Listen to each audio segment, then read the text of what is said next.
A recommendation, not for one book only, but for 3 books, a trilogy by Willa Cather.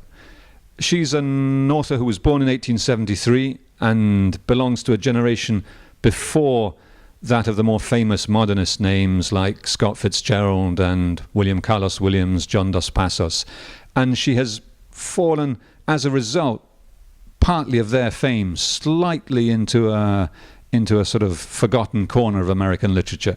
But she is much loved for these 3 books, which are O Pioneers, The Song of the Lark, and My Antonia, which is what most people call it, although in fact it should be pronounced My Antonia, which is very difficult to do, but it's the Czech pronunciation of the immigrant family who call the titular heroine Antonia. I find it hard to bring it out as well. The 3 books are about pioneer families in Nebraska. Willa Cather was originally from Virginia, but her family moved when she was very young to Nebraska.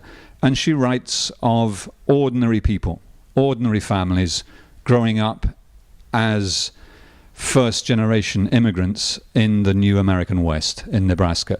And she has a truth, a human truth and an honesty about the stories, a wisdom, I think, in her view of why people love, hate, get together, drift apart, which is extremely moving. She's a writer that has very few thrills, which means that she's easier for the foreign student to read because she doesn't present you with great obstacles of style or narrative devices that are hard to fathom.